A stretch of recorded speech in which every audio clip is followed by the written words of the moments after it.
सभी साथियों को नमस्कार और स्वागत है आप सभी का मेरे चैनल कृष्णा 955 पर। और इस वीडियो में हमारी चर्चा का विषय है मध्य प्रदेश लोक सेवा आयोग द्वारा आयोजित की जा रही सहायक कुल सचिव परीक्षा 2022 के अंतर्गत मध्य प्रदेश लोक सेवा आयोग के फंक्शंस और उसके संगठन और उसके कार्यों के संबंध में कुछ वस्तुनिष्ठ प्रश्नों का अभ्यास हम इस वीडियो में करने जा रहे हैं। ठीक है, तो प्लीज़ आप लोग वीडियो को अंत तक देखें, पूरा देखें। और इसके अलावा यदि आप चैनल पर नए हैं तो इसे सब्सक्राइब कर लीजिए। चलिए वीडियो को शुरू करते हैं। ठीक है, देखिए पहला प्रश्न यहाँ है, प्रांतों में लोक सेवा आयोग के गठन का प्रावधान निम्न में से किस अधिनियम के तहत किया गया था। ठीक है, तो देखिए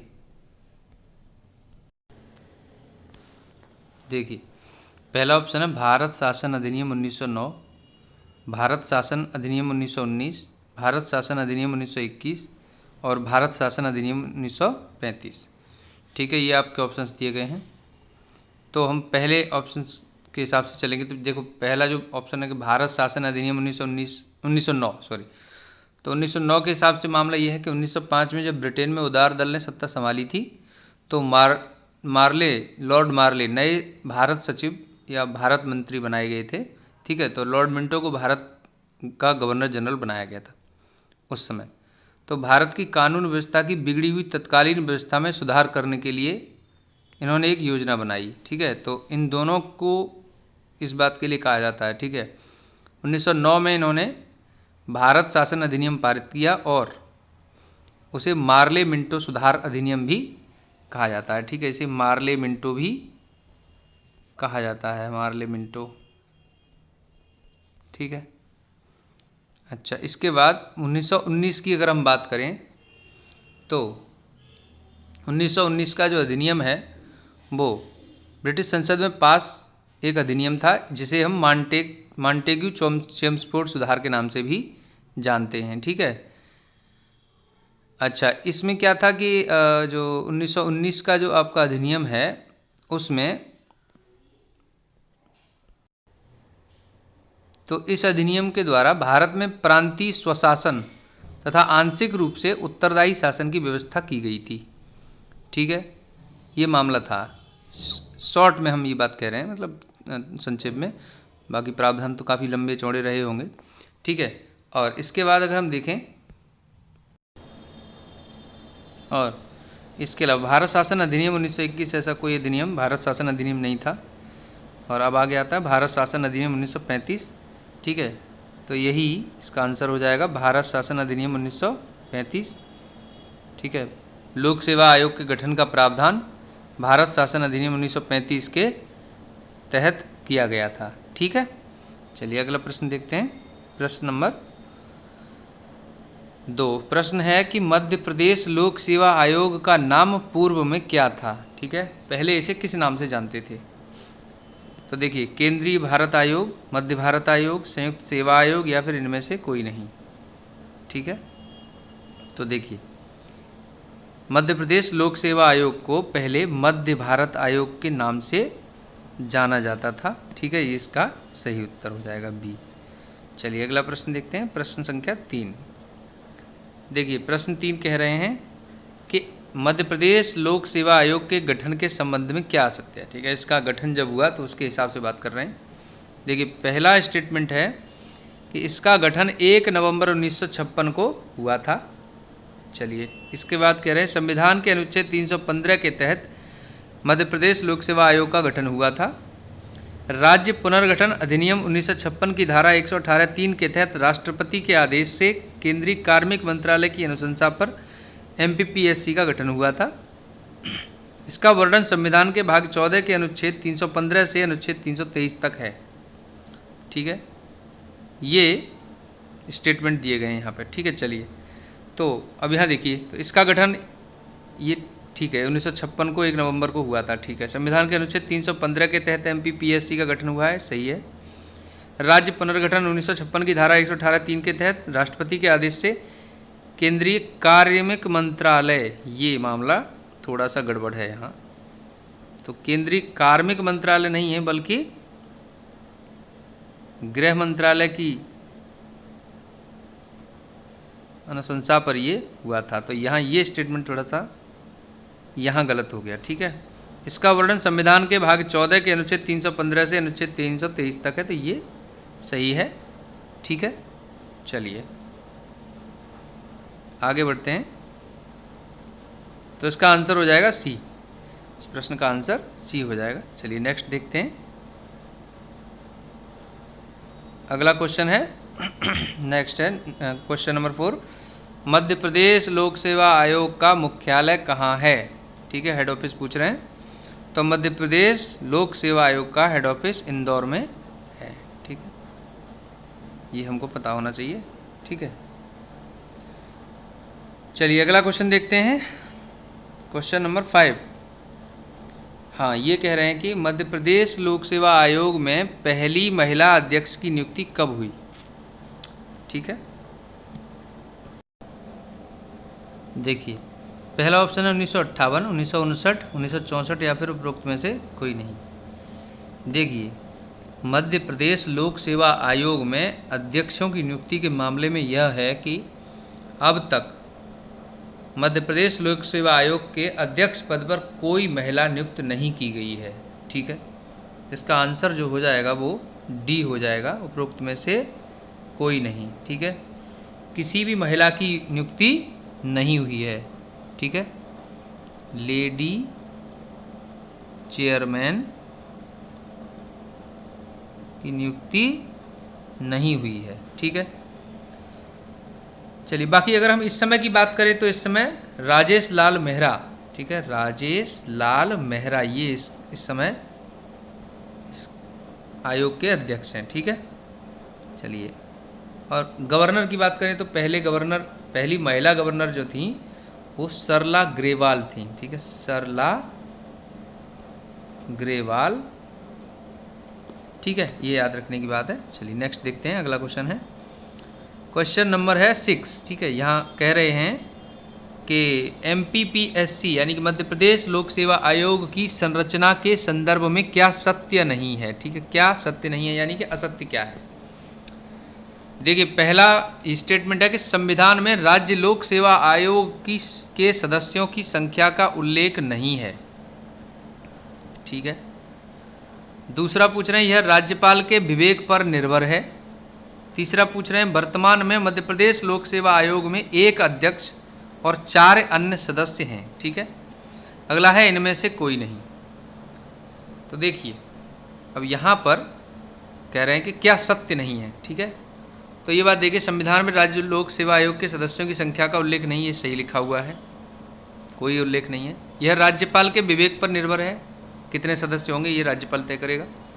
वर्तमान में मध्य प्रदेश कमीशन में 1 अध्यक्ष और 4 अन्य सदस्य हैं, ये भी ठीक है।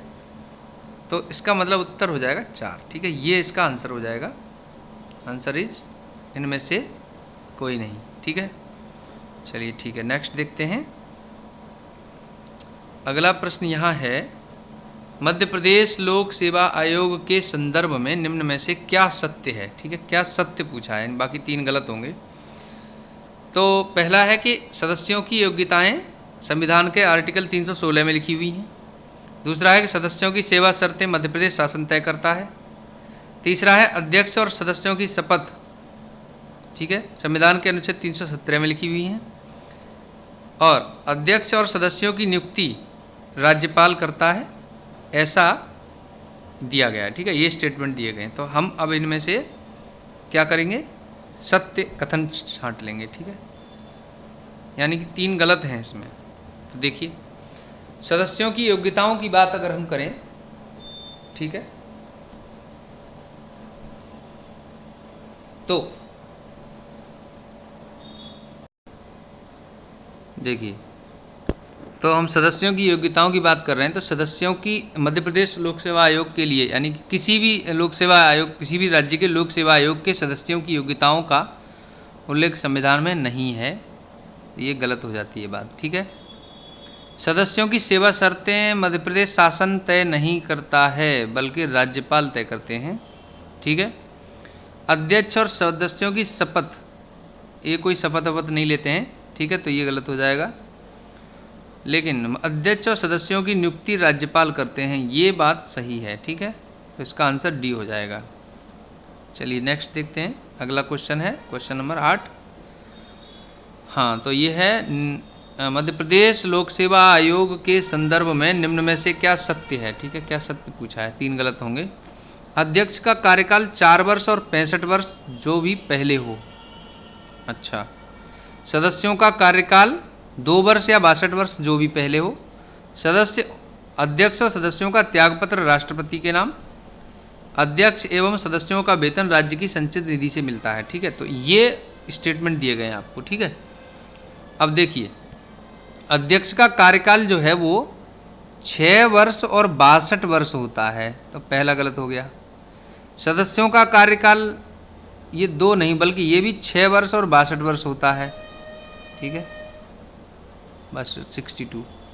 अध्यक्ष और सदस्यों का त्यागपत्र राष्ट्रपति के नाम नहीं बल्कि किसके नाम आता है, राज्यपाल के नाम, तो ये भी गलत हो जाएगा। ठीक है, अध्यक्ष और सदस्यों को जो वेतन मिलता है वो राज्य की संचित निधि से मिलता है, ये सही लिखा हुआ है। ठीक है, इसके अलावा अगर हम बात करें यहाँ पर यूपीएससी के बारे में, तो यूपीएससी के जो सदस्य हैं और अध्यक्ष हैं उनके कार्यकाल की बात करें तो उनका कार्यकाल 6 वर्ष और 65 वर्ष होता है। ठीक है, तो ये है।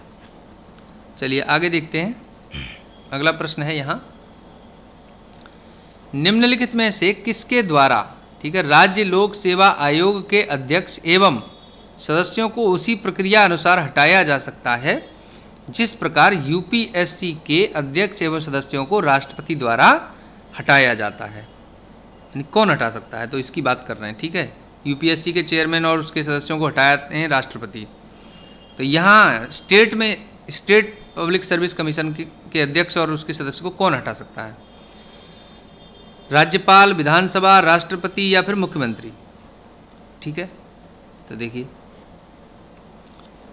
यहाँ मामला यह है कि यूपीएससी के चेयरमैन को और सदस्यों को राष्ट्रपति हटाते हैं और साथ ही साथ स्टेट पब्लिक सर्विस कमीशन के अध्यक्ष और सदस्यों को भी राष्ट्रपति ही हटा सकते हैं, तो इसका आंसर हो जाएगा 3।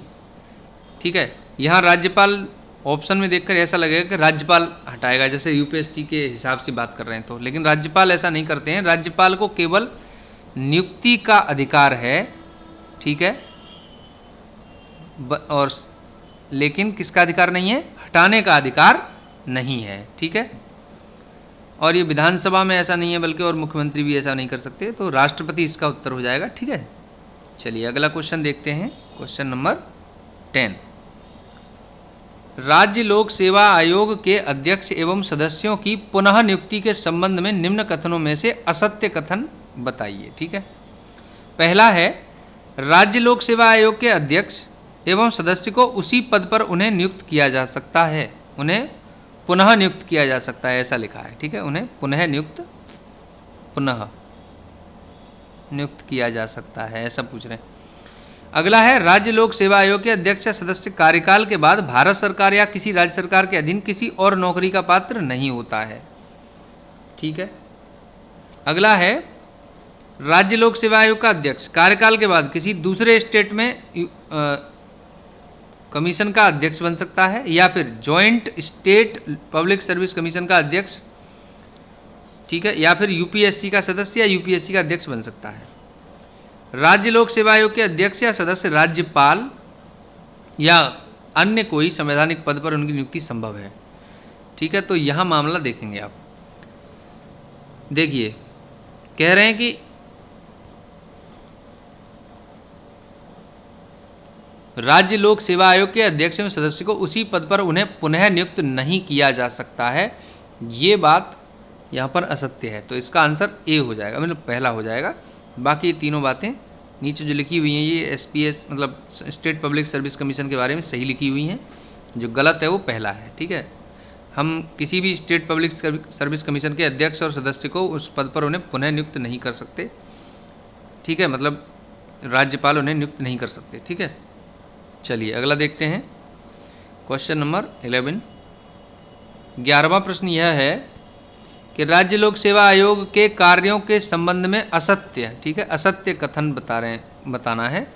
पहला है कि राज्य की सेवाओं में नियुक्ति के लिए परीक्षाओं का आयोजन कराता है, ठीक है। राज्य लोक सेवा आयोग द्वितीय एवं तृतीय श्रेणी के अधिकारियों की भर्ती कराता है, ये भी ठीक है, बी और सी, ठीक है, लेवल की भर्ती कराता है। राज्य विधानसभा द्वारा आयोग को लोक सेवाओं के संबंध में सौंपे गए कार्य करता है, ये भी ठीक है। तो यही आंसर हो जाएगा, इनमें से कोई नहीं, ठीक है। आंसर होगा फोर्थ, इनमें से कोई नहीं। चलिए नेक्स्ट देखते हैं, अगला क्वेश्चन है क्वेश्चन नंबर 12। मध्य प्रदेश लोक सेवा आयोग अपने कार्यों की रिपोर्ट, जिसे प्रतिवेदन रिपोर्ट कहते हैं, प्रतिवेदन, ठीक है, एक साल पर प्रस्तुत करी जाती है प्रतिवेदन रिपोर्ट, किसके समक्ष प्रस्तुत करता है? तो ऑप्शन है राष्ट्रपति के समक्ष, राज्यपाल के समक्ष, विधानसभा के समक्ष या यूपीएससी के समक्ष, ठीक है। तो देखिए, मध्य प्रदेश लोक सेवा आयोग अपने कार्यों की रिपोर्ट, या कोई भी लोक सेवा आयोग राज्य का अपने कार्यों की रिपोर्ट किसके समक्ष प्रस्तुत करेगा? राज्यपाल के समक्ष प्रस्तुत करेगा, साल में पूरे वर्ष का लेखा जोखा, ठीक है। और राज्यपाल उसे विधानमंडल के सामने रखता है, ठीक है। चलिए आगे देखते हैं क्वेश्चन नंबर 13। नेक्स्ट है, इनमें से कौन सा सही सुमेलित नहीं है? अच्छा, ये कुछ ट्रेनिंग इंस्टीट्यूट दिए गए हैं, उनके लिए दिया गया है।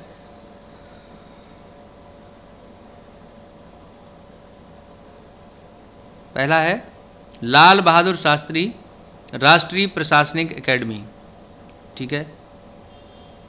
तो ये किसके अंतर्गत आता है?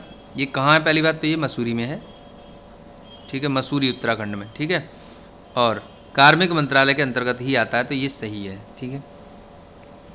सरदार वल्लभ भाई पटेल राष्ट्रीय पुलिस एकेडमी, कार्मिक मंत्रालय, ठीक है, ये सही नहीं है, ये गृह मंत्रालय के अंतर्गत आता है, और ये है कहाँ? हैदराबाद में।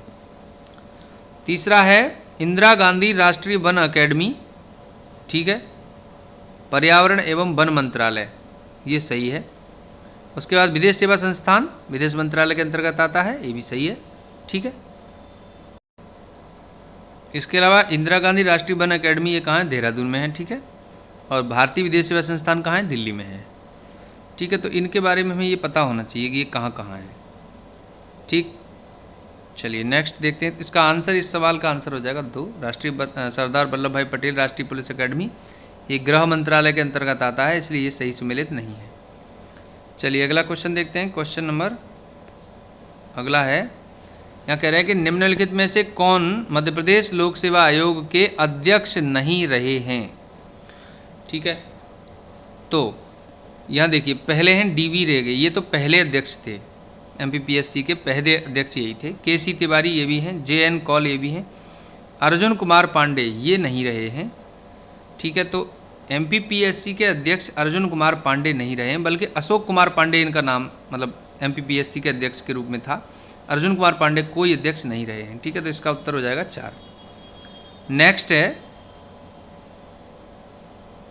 हाँ, ये प्रश्न है कि निम्नलिखित में से कौन सही सुमेलित नहीं है, ठीक है। देखिए, धारा 316 लोक सेवा आयोग के सदस्यों की नियुक्ति तथा कार्यकाल। अगला है धारा 320 लोक सेवा आयोग के कार्य, धारा 322 लोक सेवा आयोग के खर्च, और धारा 323 लोक सेवा आयोग के सदस्यों की बर्खास्तगी एवं निलंबन। देखिए, धारा 316 ये कहती है, बिल्कुल ठीक, लोक सेवा आयोग के सदस्यों की नियुक्ति और कार्यकाल के संबंध में प्रावधान है, ठीक है, सही है। 320 कहती है लोक सेवा आयोग के कार्यों के बारे में, ठीक है, सही है। लोक सेवा आयोग के खर्चों के बारे में 322 कहता है, और 323 जो है वो लोक सेवा आयोग के सदस्यों की बर्खास्तगी एवं निलंबन से संबंधित नहीं है, ठीक है, बल्कि धारा 323 का मामला रिपोर्ट से संबंधित है। ये एनुअल रिपोर्ट, जो प्रतिवेदन रिपोर्ट जिसके बारे में हमने अभी भी बात की, उसके संबंध में है, ठीक है।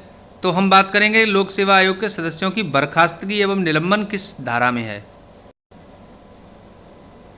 देखिए, जो लोक सेवा आयोग के सदस्यों की बर्खास्तगी एवं निलंबन है वो धारा 317 में है, ठीक है, इसलिए ये गलत हो जाएगा। तो आंसर इस सवाल के लिए हो जाएगा आपका डी, ठीक है। 323 जो है वो इससे संबंधित नहीं है, ये एनुअल रिपोर्ट से संबंधित है, ठीक है। तो हमने ये मध्य प्रदेश लोक सेवा आयोग के संबंध में मध्य प्रदेश लोक सेवा आयोग के फंक्शन और उसके ऑर्गेनाइजेशन स्ट्रक्चर, सेवा शर्तें, योग्यताएं, इस संबंध में हमने यह कुछ सवाल किए, ठीक है। अगर आपको यह वीडियो हेल्पफुल लगा है, अच्छा लगा है, तो प्लीज़ इसे शेयर करें, लाइक करें और कमेंट करें, और प्लीज़ चैनल को सब्सक्राइब कर लीजिए। Thanks for watching.